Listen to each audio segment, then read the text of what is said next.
આમ આદમી પાર્ટીની ખેડૂત બચાવો યાત્રાનું અજાબમાં ઉમરકાભેર કરાયું સ્વાગત કેશોદના અજાબ ગામે। સોમનાથથી ગાંધીનગર સુધીની કિસાન બચાવો યાત્રા આવી પહોંચી હતી।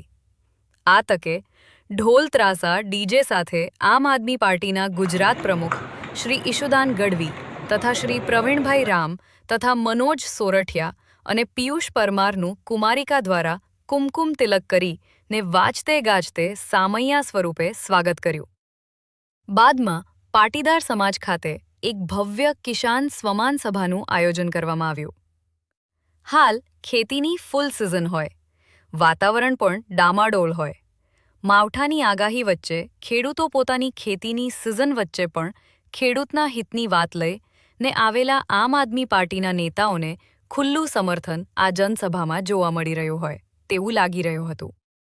આમ આદમીના જિલ્લા પ્રભારી શ્રી હરિભાઈ ડેલવાડિયા, તાલુકાના નિલેશ અધેરા, મનોજભાઈ બાબરિયા, અક્ષય અધેરા, જયસુખ ફલદુ, રમણીક વડારિયા, પ્રવેડ બાલસ વગેરે આગેવાનોએ હાજરી આપેલ કાર્યક્રમનું સફળ સંચાલન જયેશ પરદેશી દ્વારા કરવામાં આવ્યું હતું।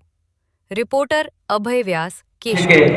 અમારા માટે ગૌરવની વાત છે કે તમે અમને મળવા માટે, અમને સાંભળવા માટે અહીંયા આવ્યા છો, સમય કાઢ્યો છે અને હું અહીંયાની ટીમને પણ અભિનંદન આપું છું કે જેણે।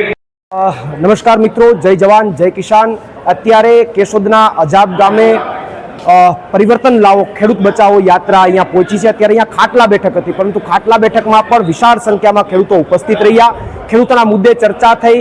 ખેડૂતોની જે સમસ્યાઓ છે, બિયારણની સમસ્યાઓ હોય, ખાતરની સમસ્યાઓ હોય, અત્યારે યુએસ અને ઇન્ડિયા ટ્રેડ ડીલને લઈને ખેડૂતો જે પાયમાલ થવાના છે, આ તમામ મુદ્દે અત્યારે આ ખાટલા બેઠકમાં ચર્ચા થઈ છે। આ ખાટલા બેઠકમાં અને યાત્રામાં મારી સાથે માનનીય ઈશુદાનભાઈ ગઢવી, માનનીય ભાઈ પિયુષભાઈ પરમાર તમામ ઉપસ્થિત રહ્યા। ગઈકાલે સોમનાથથી શરૂ થયેલી યાત્રા જે છે આજે અહીંયા અજાબ ખાતે પહોંચી છે।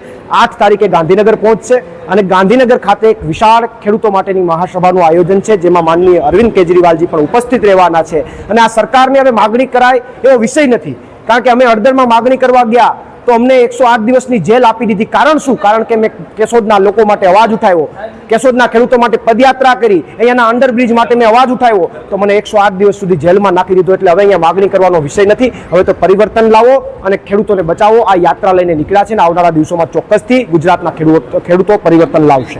પ્રવીણ રામ, પ્રદેશ ફ્રન્ટલ અધ્યક્ષ, આમ આદમી પાર્ટી।